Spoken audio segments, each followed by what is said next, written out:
Samsung is reportedly scrambling behind the scenes, and the surprise isn't about cameras or processors, it's about RAM. Before we jump in, make sure to subscribe to the channel and hit that like button. It really helps me keep bringing you more tech breakdowns like this one.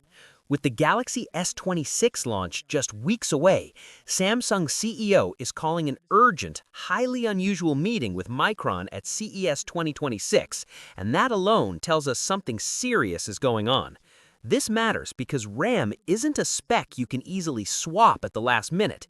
It affects performance, pricing, production timelines, and whether the Galaxy S26 even launches the way Samsung planned.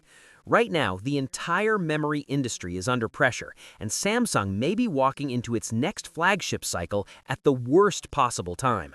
Here's the core problem. AI projects and massive data centers are consuming huge amounts of memory, and mobile manufacturers are getting squeezed as a result. Demand for advanced DRAM has exploded, prices have followed, and LPDDR5X, the type used in flagship phones like the Galaxy S series, has become dramatically more expensive in just a few months.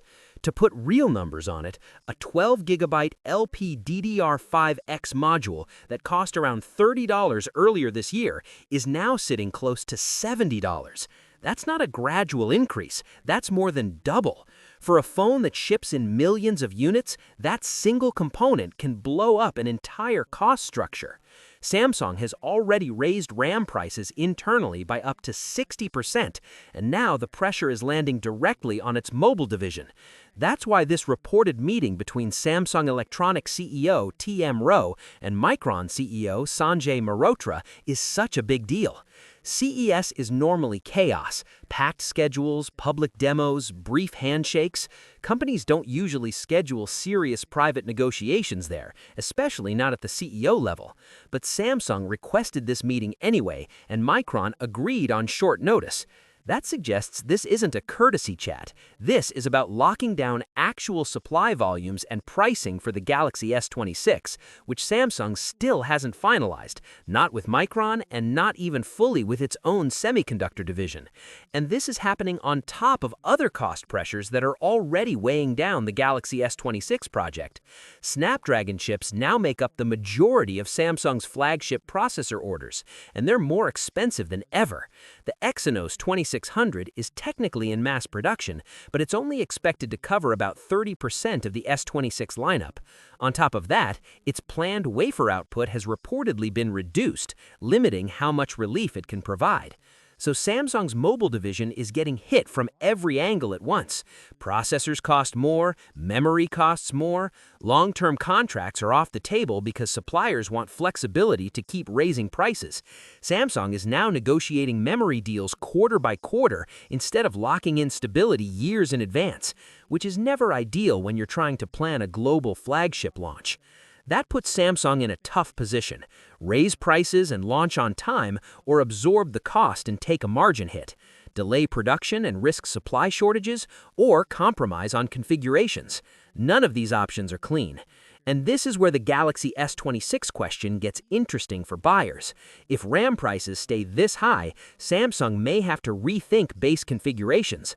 Higher starting prices are an obvious outcome, but there's also the possibility of tighter availability for higher RAM variants, especially early in the launch window. Even small delays in memory delivery can ripple through manufacturing schedules. From a consumer perspective, this is one of those invisible battles that quietly shapes the final product. When people complain about flagship prices creeping up year after year, this is part of the reason. It's not just marketing or profit, it's component economics colliding with global demand. What makes this situation especially tense is the timing. The Galaxy S26 series is expected to be unveiled at the end of January.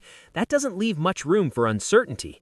Contracts, supply guarantees, and pricing models need to be finalized now, not later. The fact that Samsung is still negotiating at this stage suggests just how volatile the memory market has become. My takeaway here is simple. If Samsung is calling emergency-style meetings at CES over RAM, the Galaxy S26 launch won't be business as usual. Whether that shows up as higher prices, limited availability, or slower rollouts depends on how these talks go, but something has to give.